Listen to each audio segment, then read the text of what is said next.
Jangan ikuti yang banyak bersumpah, obral janji, menghina. Ada tentang ciri-ciri supaya kita tadi kenali apakah kita sehat atau tidak. Gangguan mental itu banyak, diantaranya adalah hasad. Yang sebetulnya itu bukan keputusan ketentuan Allah semata, tapi ada unsur ikhtiar manusia. Ya kalau kita korupsi, tapi ya sedekah. Assalamualaikum warahmatullahi wabarakatuh. Halo Sobat Salman semua, kembali lagi kita di Tanya Ustadz. Suatu program yang insya Allah akan memberikan ilmu-ilmu baru kepada kalian semua yang menonton video ini. Nah, saat ini kita akan membahas suatu hal yang emang sangat dekat dengan kehidupan kita, yaitu tentang mental health. Akan kita lihat dari perspektif Islam seperti apa sih mental health itu. Dan tentunya saya tidak akan sendiri, akan ada Ustadz yang menjawab pertanyaan-pertanyaan yang akan saya ajukan kepada beliau. Nah, narasumber sudah ada di tempat, mari kita sapa beliau.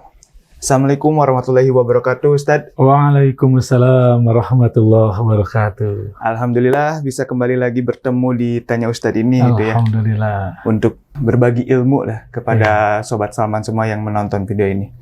Untuk pembukaan mungkin gimana Ustadz kabarnya? Alhamdulillah baik. Alhamdulillah selalu baik ya. Sehat walafiat insyaallah. Alhamdulillah. Di tengah kehidupan yang mulai agak ribet ya, dan semua hal gitu, kayak makin pusing dengan banyaknya perkembangan zaman dan ya banyak hal terjadi di belahan dunia seperti perperangan dan semacamnya gitu. Tambah lagi mungkin karena walaupun uang bukan segalanya, tapi segalanya kan emang butuh uang gitu. Jadi semua orang terdampak oleh krisis ekonomi gitu. Itu nyambung bagaimana kita bakal membahas tentang mental health, karena ya yang berhubungan hal tadi tentang krisis ekonomi ini. Mungkin langsung ke pertanyaannya ya, Tad. Boleh. Nah, Tad, kan krisis ekonomi itu banyak membuat orang ya kehilangan arah gitu dan tertekan gitu dan semacamnya. Itu kayak dapat mempengaruhi mental seseorang gitu, karena ya mau gimana lagi gitu kan, pada dasarnya ekonomi itu sangat dibutuhkan untuk kehidupan sehari-hari gitu. Nah, dalam kondisi seperti ini, bagaimana Islam memberikan solusi konkret untuk menjaga kesehatan mental dan spiritual agar tidak terjerumus dalam tindakan yang merugikan diri sendiri dan orang lain? Baik. Masya Allah, ini pertanyaan sungguh berat, luar biasa. Karena ya ini pertanyaan yang sudah cukup lama ya.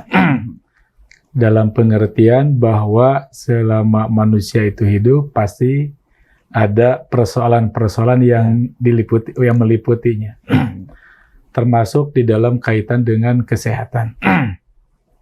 Baik, tentang kesehatan mental, itu memang tidak mungkin, ada beberapa hal yang nanti kita akan coba terangkan tentang kesehatan mental, karena ada kata-kata kunci berkaitan dengan makna apa itu sehat itu sendiri, kemudian tentang mental, kemudian tadi kaitan dengan cara menanganinya supaya dari krisis ini supaya tidak kehilangan arah. Terganggu, kehilangan arah ya. Nah, tentang kesehatan rasanya kita sudah ngupas tentang apa itu makna sehat. Bahkan yang menarik dalam kaitan dengan hidup sehat dan sembuh dengan mukjizat Al-Qur'an yang pernah kita kupas, di mana dalam buku tersebut itu mengupas tentang konsep sehat, definisi sehat, pengertian sehat langsung dari WHO. Artinya menunjukkan bahwa persoalan kesehatan bukan personal atau lokal, tapi jadi seluruh dunia, kepedulian umat manusia.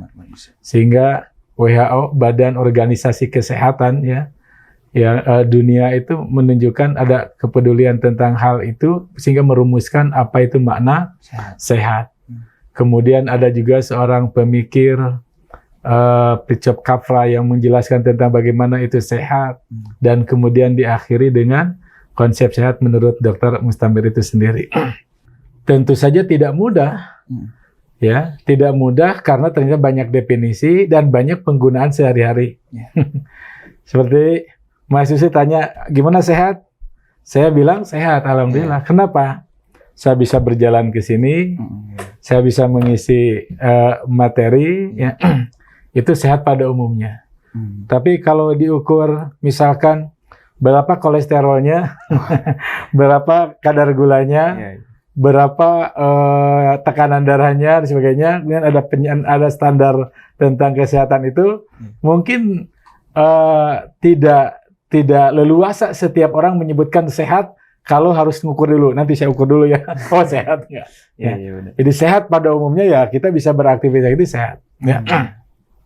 Nah, karena itu maka pendefinisian sehat itu sangat penting untuk mengukur sejauh mana sebetulnya sehat itu. Kemudian ada kelengkapan kita nggak dalam menjelaskan atau memahami bahwa kita itu adalah sehat atau tidak. Karena itu maka sebagaimana definisi yang di WHO itu ternyata juga menjadi rujukan penting di dalam mengaitkan dengan kesehatan mental ini.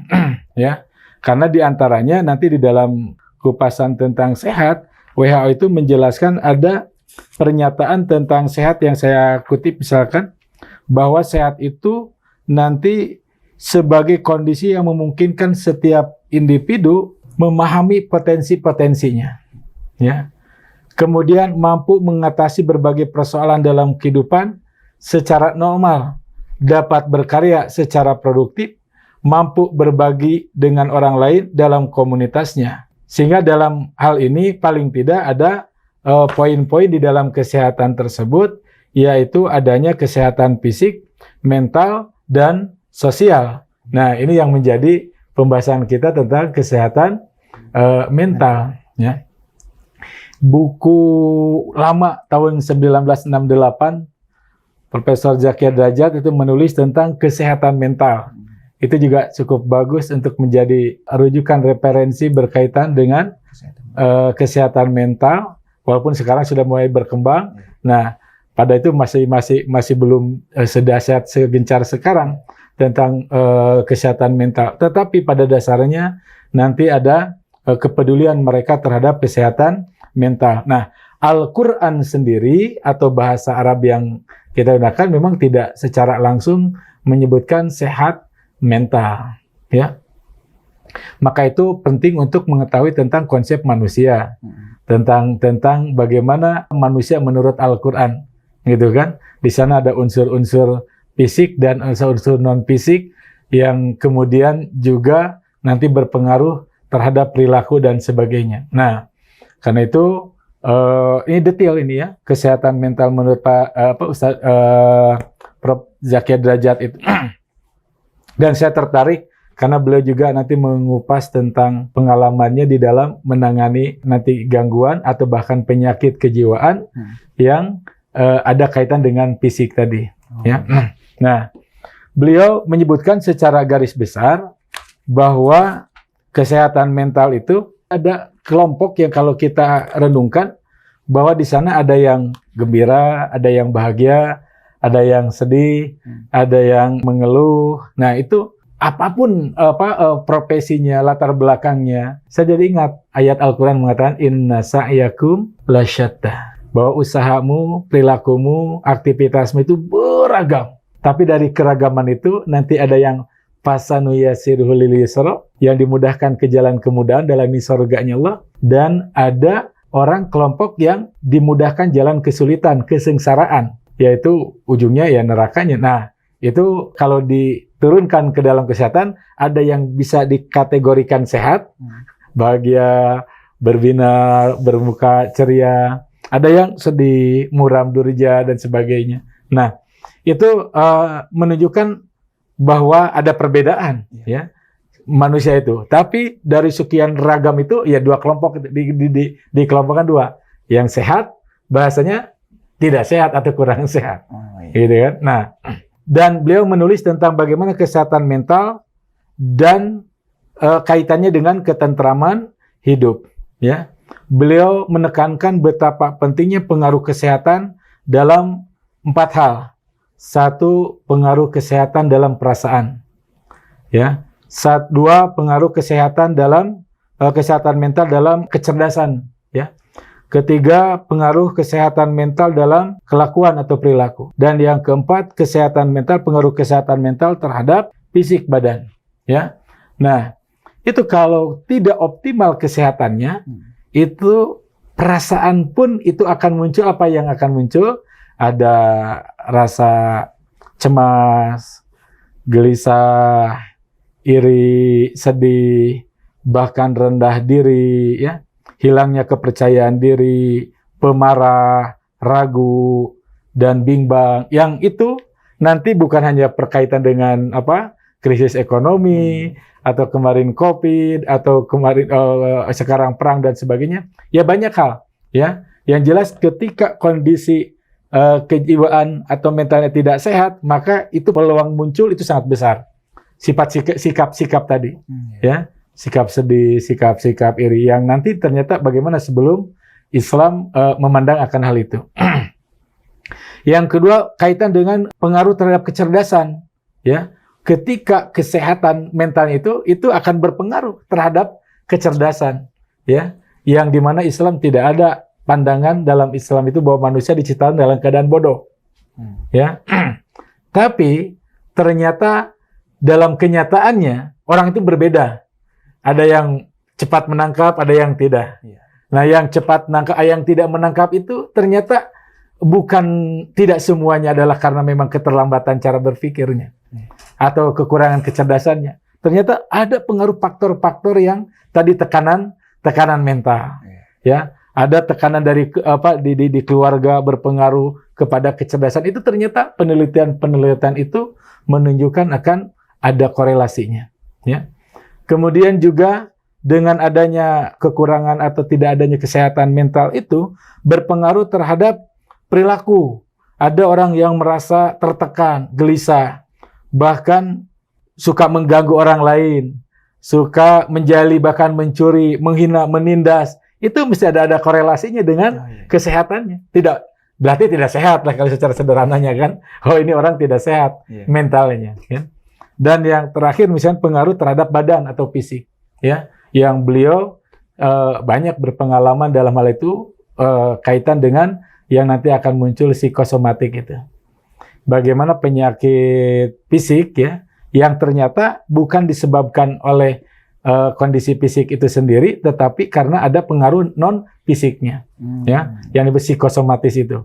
Ada orang yang tekanan darah tinggi atau jantung. Karena mental tadi menghadapi persoalan yang tadi sehingga muncul.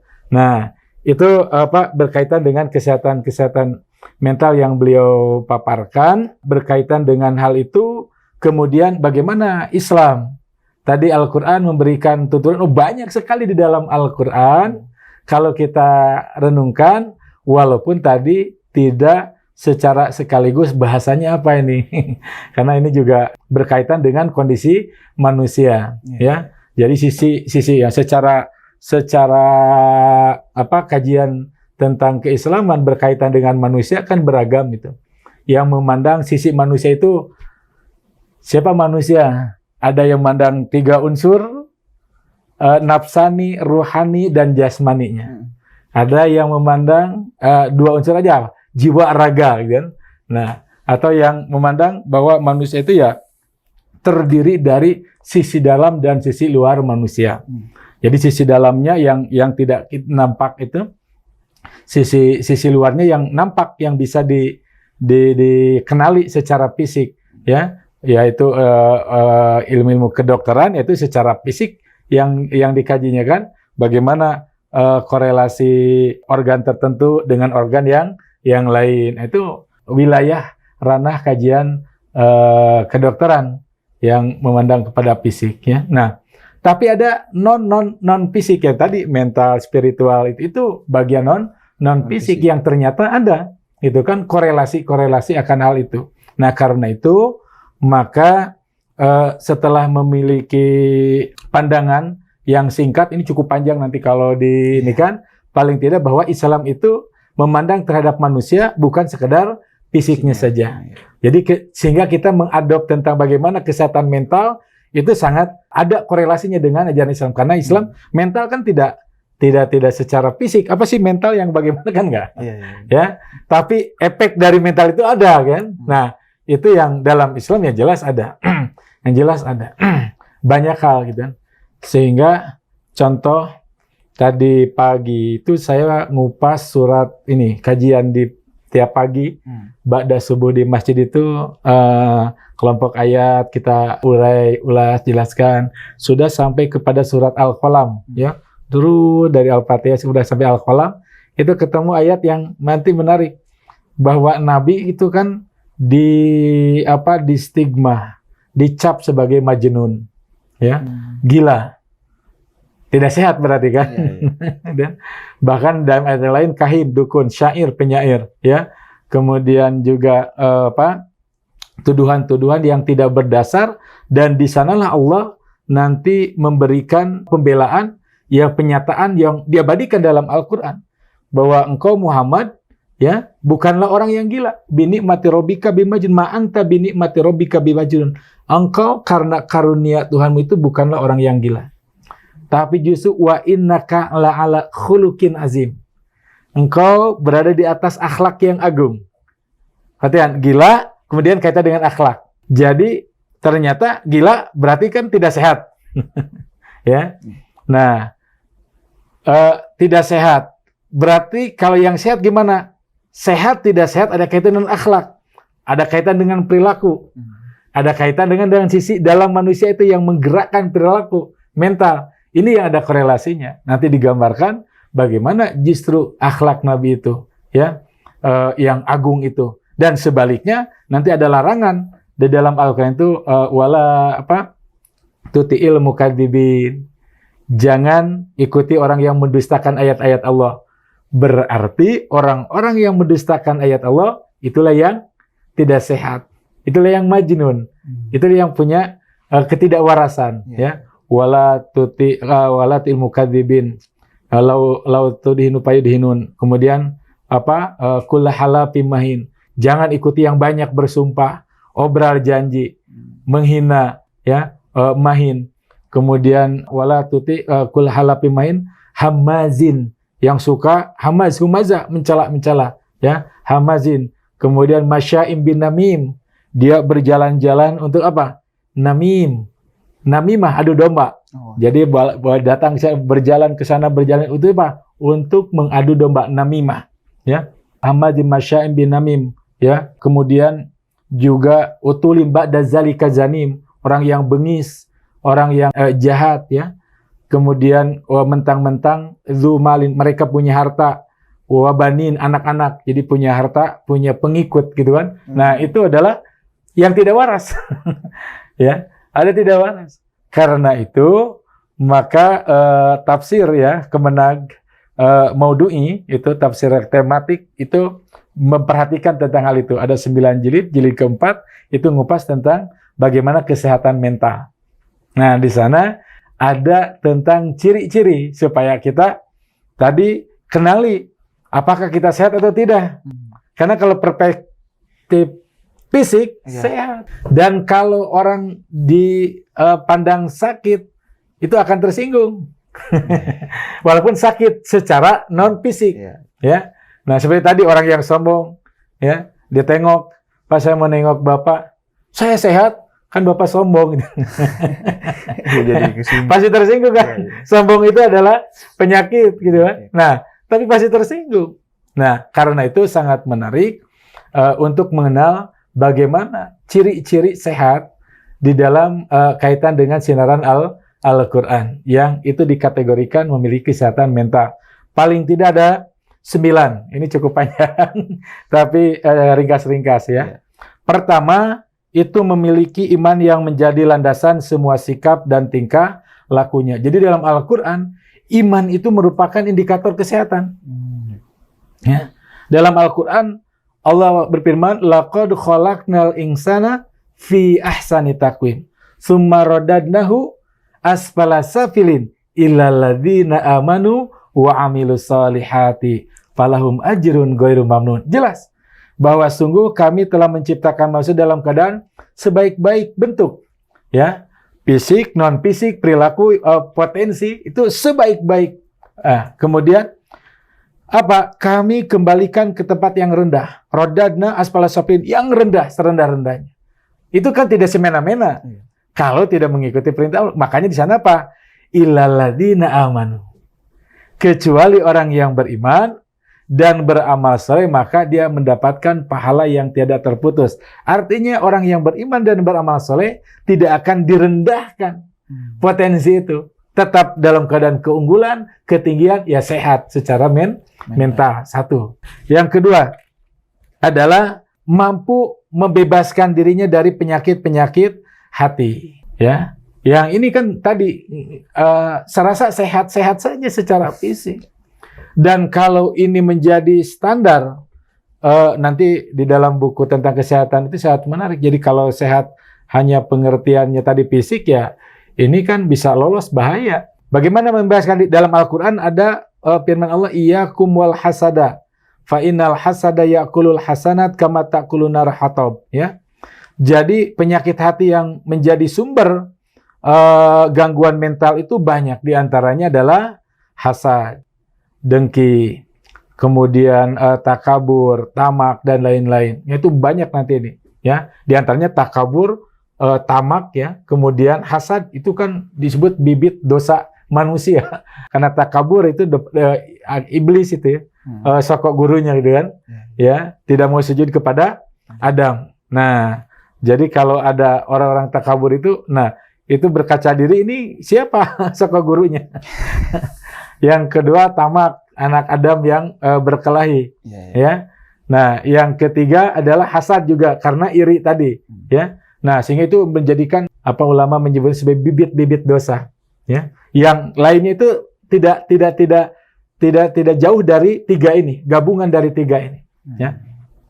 Baitan dengan hasad, hasad ini adalah Nabi menyebutnya sebagai predator, pemangsa rakus terhadap kebaikan. Kebaikan yang kita lakukan habis itu dimakan oleh predator. Apa itu hasad? Kata Nabi, iyyakum wal hasad, jauhi hasad. Kenapa? Fainal hasad ta'kulul hasanat. Jadi hasad itu memakan segala kebaikan. Kama ta'kulunar al-hatab, sebagaimana api memakan kayu bakar, ludes cepat. Nah, jadi itu tuh tidak sehat. Orang yang hasad tidak sehat. Ya, secara mental maupun secara spiritual, ya. Bahkan suudzon, ya, buruk sangka, Allah tegaskan kan, ya ayyuhalladzina amanu ijtanibu katsiran minaz-zanni, ya. Hei orang-orang yang beriman, jauhi banyak suudzon, banyak prasangka, inna ba'daz-zanni itsmun. Walaupun sebagian saja yang buruk sangka mendatangkan dosa. Ya, karena ada yang patut dicurigai, yang ada yang mesti dicurigai, kita kemudian curiga, tidak jadi soal. Tapi ada sebagian yang suudzon itu maka menjadi ismun, banyak mengandung dosa. Ya, wala tajassasu wala yaghtabadukum ba'dun. Jangan tajasus, mencari-cari kesalahan orang lain. Jangan gibah, yaghtabadukum ba'dun. Yang ketiga, mampu beradaptasi terhadap kesuksesan dan kegagalan. Ya tadi. Ya, persoalan tidak bisa kita hindari. Bahwa realitas itu, ya tadi ada kalanya menyenangkan, ada kalanya menyedihkan. Tapi sikap itu penting. Nah, orang yang sehat mentalnya, dia akan bisa beradaptasi dengan kenyataan tadi. Allah berfirman di dalam surat Al-Baqarah 155 itu, walanabluwannakum bisyai'im minal khaufi wal ju'i wa naqsi minal amwali wal anfusi was samarat wa basyiris sabirin. Ya, kami menguji kalian dengan sesuatu apa yang mendatangkan rasa takut, ya, lapar, kurang harta, ya, serta jiwa. Karena itu wa basyiris sabirin, beri kabarlah, berita gembira terhadap orang-orang yang bersabar. Atau hadis Nabi yang sangat terkenal itu, ajaban li amril mukmin, bahwa sangat menakjubkan perilaku yang perilaku mukmin itu. Kenapa? Dan bahkan Nabi memberikan tekanan tidak akan terjadi kecuali yang ada dalam dirinya iman. Apa itu? Apabila ditimpa suatu yang menimpa berupa kebaikan, kebahagiaan, kesuksesan, dia bersyukur, itu baik. Yang menerimanya doro, penderitaan, ujian, sesuatu yang tidak menyenangkan, sabaro, dia sabar, itu pun baik. Nah, ini adaptasi terhadap kenyataan. sesuatu yang menyenangkan, sesuatu yang menyedihkan, tetap saja baik dalam pandangan Islam. Yang keempat adalah mampu memperoleh kepuasan dari upaya perjuangan hidupnya. Ya, jadi qanaah, tawakal, itu banyak nilai-nilai yang terkandung. Misalkan di dalam Al-Quran ada larangan wala tatamannaw ma faddalallahu bi ba'dakum ala ba'din.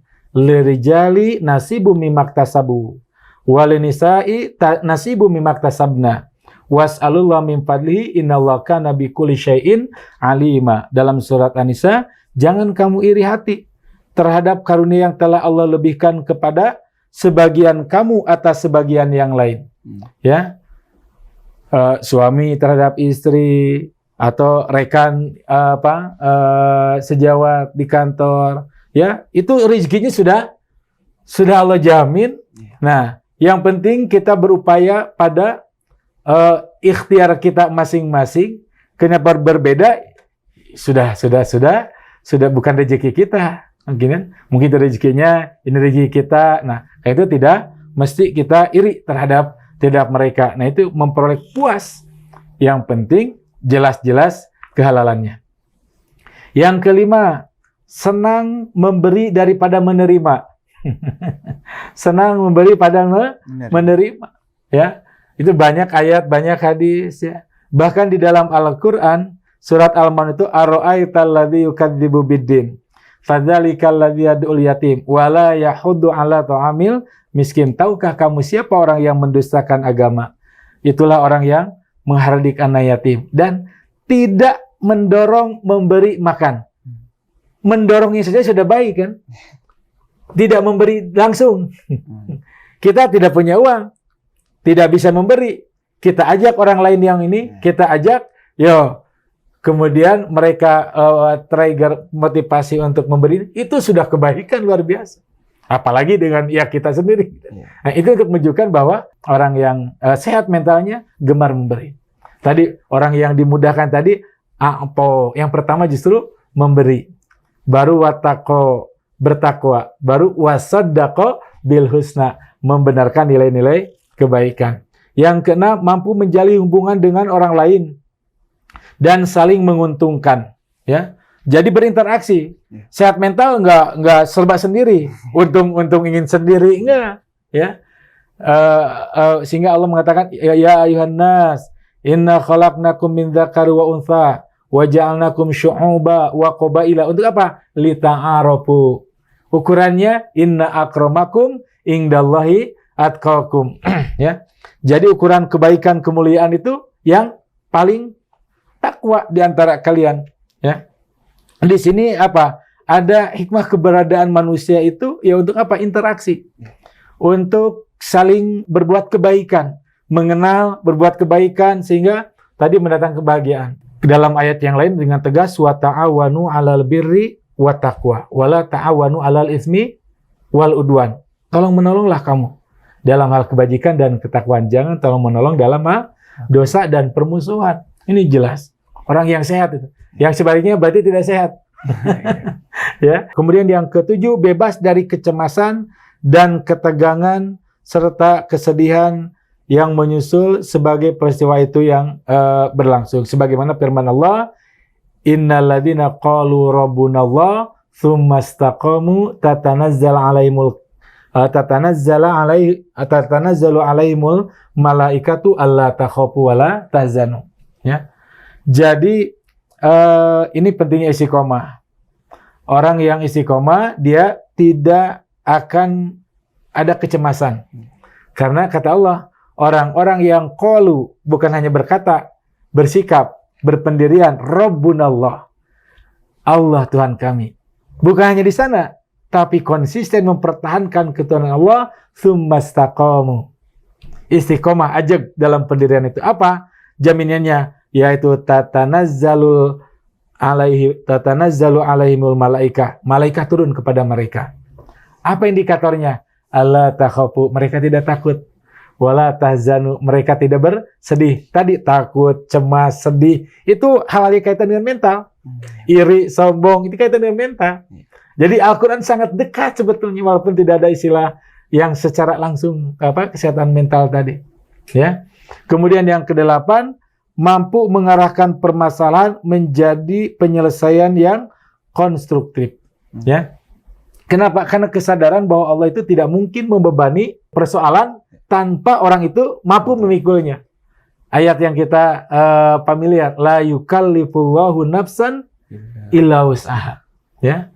Jadi Allah tidak mungkin membebani seseorang di luar batasnya. Ya. Pasti bisa. Nah, itu menjadikan apa? Solutif. Jadi kalau ada masalah, nggak mungkinlah Allah membebani. Pasti bisa. Pasti bisa. Karena itu dia akan optimis tadi. Krisis apa? Oh, gimana ya? Wah, bisa cemas. Nah, jadi takut menghadapi masa depan, sedih melihat ke belakang. Nah, itu umumnya kan begitu. Bagi orang yang istiqomah, tadi dia tidak. Sehingga tidak, dengan ketakutannya itu dia tidak bisa bergerak. Sehingga tidak produktif, ya akhirnya mati dalam ketakutan itu kan. Sampai tingkat keputusasaan, itu perbuatan orang yang bukan muslim. Yang dalam Al-Quran disebut dengan kafir.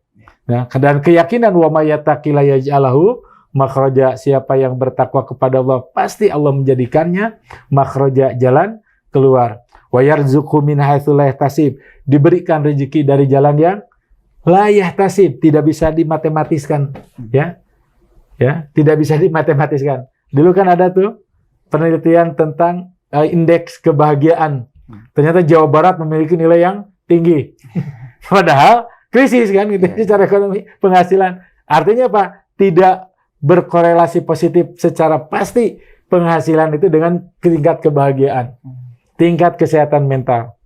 Yang terakhir, memiliki rasa setia kawan terhadap sesama.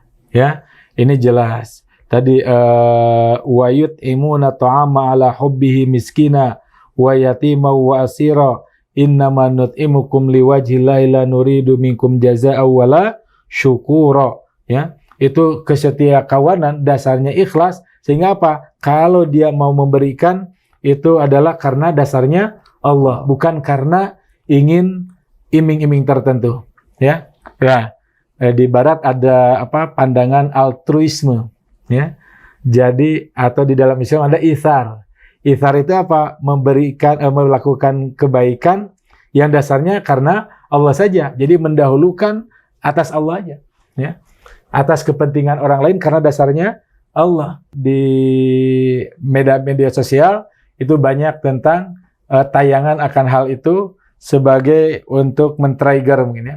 Misal ada orang pemilik perusahaan, dia berpura-pura jadi pengemis kan. Lihat di depan perusahaannya dia gimana berjalan, ada yang memperhatikan nggak? Ternyata yang memperhatikan justru anak kecil gitu kan. Nah, itu kemudian si anak kecil diberikan hadiah luar biasa, berapa dolar kan. Nah, orang lain kemudian akhirnya apa? Mau seperti itu. Tapi itu sudah tidak seikhlas pertama tadi. Tidak seisar pertama lagi. Nah, itu betapa nilai itu terbangun, itu kesehatan betul. Kan? Karena bahkan nanti Imam Al-Ghazali itu akhlak itu mesti ada unsur refleksnya. Ya.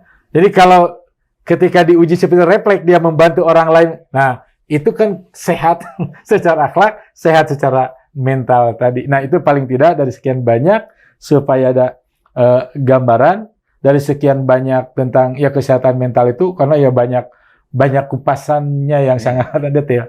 Tapi bagaimana memandang Al-Quran bahwa kita sehat? Nah, paling tidak 9 itu jadi indikator kira-kira kita sehat atau tidak. Gitu. Nah, dari tadi ya 9 tadi yang dijelasin sama Ustaz itu ya panjang banget kan ya. Tapi mungkin yang saya bisa simpulin ya, pada dasarnya untuk orang yang emang sehat mentalnya harus punya modalnya tuh tentang keimanan. Ya. Kalau mereka nggak punya keimanan itu ya, membaca 9 tadi kan itu berhubungan, ya ada ayatnya lah di Al-Quran. Kalau tidak mempunyai keimanan terhadap Al-Quran ya percuma kan ya. Nggak bakal bisa mempercayai ke-9 hal tadi gitu sebagai ciri-cirinya. Ngomong-ngomong tentang iman ya kan di Islam juga kita diharuskan untuk beriman kepada qada dan qadar. Nah, hal itu tuh bagaimana gitu konsep qada dan qadar bisa memotivasi orang-orang gitu di tengah krisisnya kehidupan yang makin sulit gitu, agar tetap ya tetap berusaha dan tidak putus asa gitu. Sebetulnya dengan qada qadar itu bisa menjadi sudah sendirinya kita akan termotivasi. Walaupun bisa juga gagal. Kalau salah memahami persepsi tentang qada dan qadar. Ya, di waktu kecil kita sudah akrab dengan istilah qada, yaitu keputusan ketentuan Allah yang sejak zaman azali, gitu kan. Sementara qadar itu ada kaitan dengan takdir, gitu kan. Suatu keputusan yang nanti memungkinkan manusia untuk bisa merubahnya, ya, atau punya andil, ya. Nah, itu yang secara sederhananya. Lalu bagaimana tadi katanya bisa menjadikan solusi dalam menghadapi itu? Ya, karena ketika dia mendapatkan kesulitan atau musibah tadi, kemudian dia menerimanya sebagai keputusan Allah tadi, itu kan sudah menjadikan satu bentuk keimanan yang sejalan dengan perintah Allah. Ya. Tetapi ketika kita yang sebetulnya itu bukan keputusan ketentuan Allah semata, tapi ada unsur ikhtiar manusia, yang dimana manusia butuh dibentukkan untuk ikhtiar itu. Kemudian kita mengatakan ini sudah keputusan Allah. Dan orang kan tidak bisa baca Al-Quran lah, sederhana. Ini udah keputusan Allah. Nah, padahal itu kan bisa belajar kan. Itu bisa keliru. Ya, orang misalkan tidak mendapatkan uang, kan? Wah, saya ini udah keputusan Allah, tidak menafkahi keluarga karena sudah keputusan Allah. Kan itu bisa bekerja. Walaupun dengan bekerja itu belum tentu, ya. Rezeki yang turunnya itu sesuai dengan apa yang kita harapkan. Kemudian tadi layah tasib tidak bisa dihitung, tapi ikhtiar itu sangat penting. Nah, itu yang akan menjadikan sebetulnya dengan konsep qada qadar itu manusia akan enjoy, tidak akan terjebak kepada kemalasan atau tidak akan terjebak kepada ekstrim kesombongan. Tadi jadi ketika berhasil dia mengatakan ada andil Allah. Ya. Nah, di dalam Al-Qalam tadi yang saya cerita di sebuah itu ada kisah yang namanya Ashabul Jannah. Bukan penghuni surga tapi pemilik kebun, ya. Pemilik kebun itu dia dengan optimis karena hasil kerjanya dia bertanam, ya, akan panen, ya. Kemudian dia katakan kepada teman-temannya, besok pagi kita panen. Kemudian bukan hanya itu, jangan sampai orang miskin mendengar berita ini, supaya tidak masuk pada kebun kita. Nanti mereka mengganggu.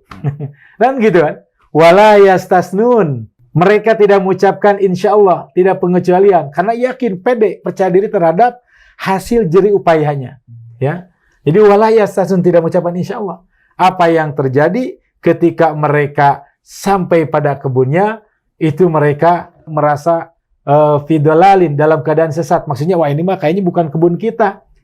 Karena itu berbeda gitu kan, udah gelap dan sebagainya. Ternyata itu terbakar. Fatopat alaihim ta'ifum mir rabbika, kan? Allah musnahkan kebunnya itu.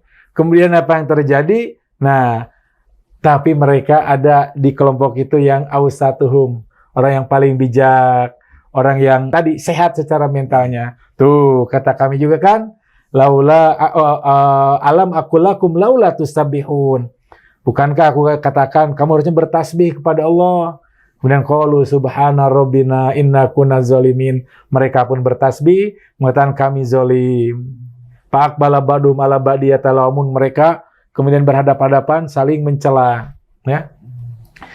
Tapi dari kejadian itu kemudian mereka bertaubat kepada Allah. Ini bukti bahwa tadi Islam itu maksimal ikhtiar itu. Ya.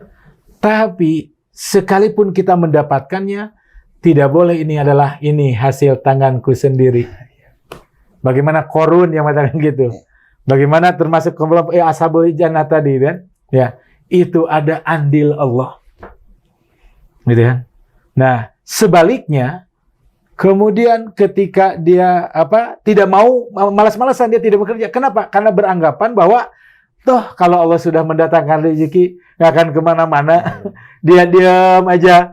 Itu juga suatu yang melanggar dari atau karena Allah menginginkan berikhtiar.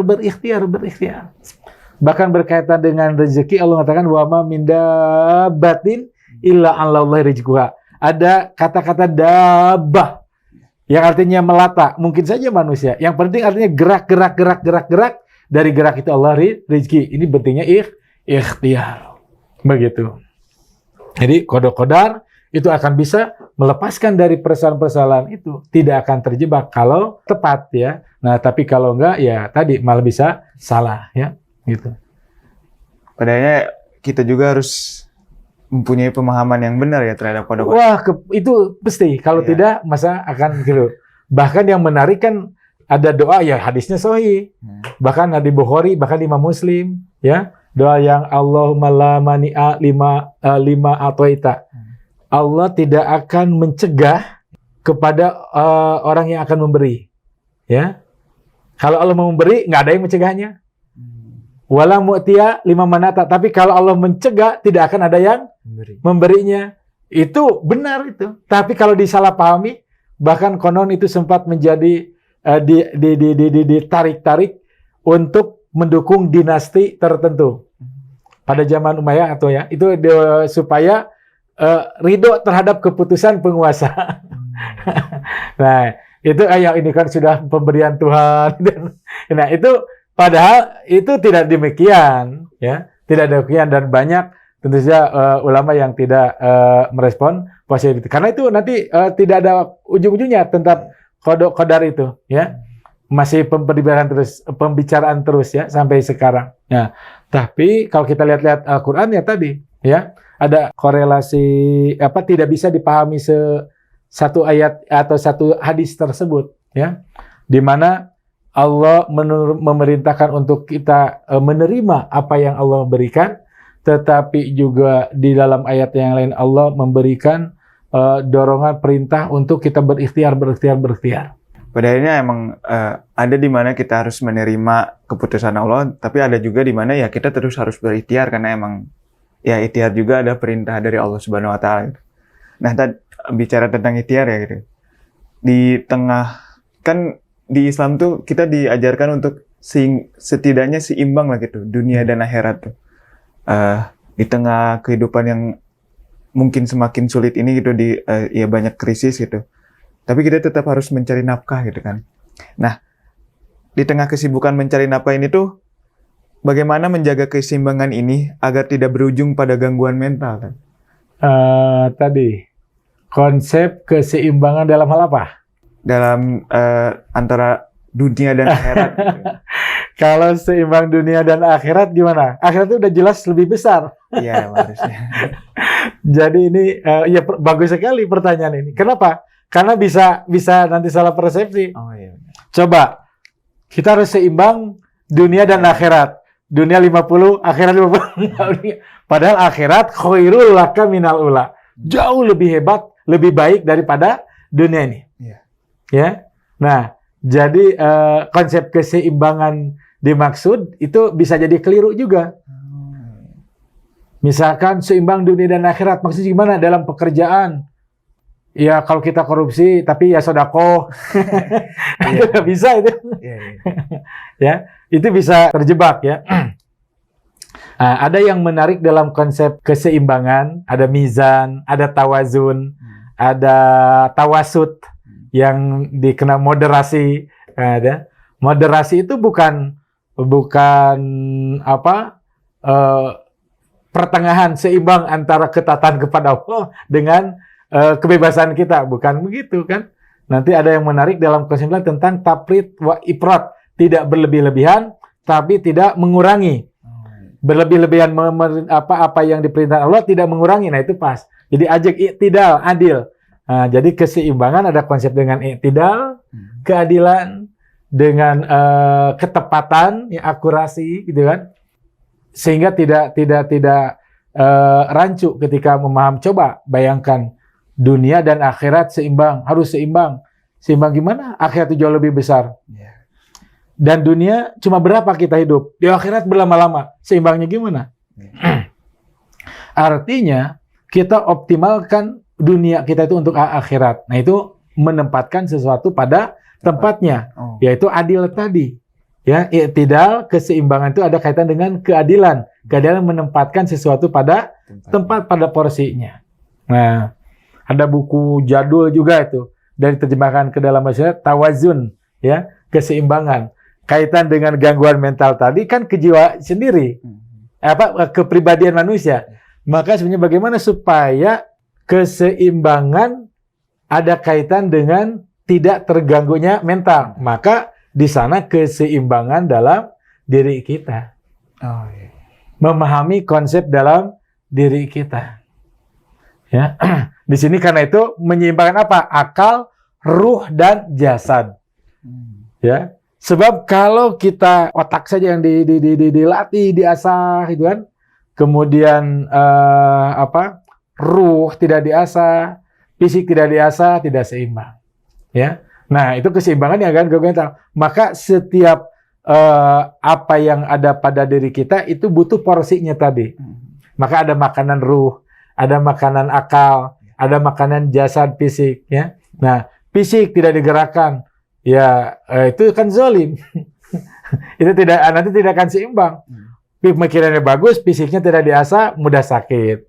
Ya, kalau fisiknya di kuat hebat gitu kan, pikirannya tidak diasah, mudah ditipu orang, ya, atau dia, ini diasah, nipu orang, gitu kan, atau menjadi jahat, gitu kan. Nah, karena hatinya tidak diasah. Nah, keseimbangan yang dimaksud ada kaitan dengan gangguan mental, maka adalah keseimbangan pemahaman kita, penghayatan kita, dan mengaktualisasikan fungsi-fungsi yang ada pada diri manusia. Ya, tadi perangkat-perangkat yang Allah berikan, baik secara fisiknya, atau tadi psikisnya, atau juga spiritualnya, atau tadi sisi dalam dan sisi luar manusia, itu keseimbangan itu mesti terjadi. Karena tidak keseimbangan dengan fisik yang kuat, kemudian keinginan itu akan muncul kecemasan juga, ada apa? Sedih kan? Coba, orang yang punya keinginan kuat, fisiknya tidak kuat, keinginannya ke masjid, kan? Keinginan ke masjid, subuh-subuh, fisiknya enggak, sedih enggak? Aduh, saya tadi mau ke masjid enggak kuat ternyata, ya.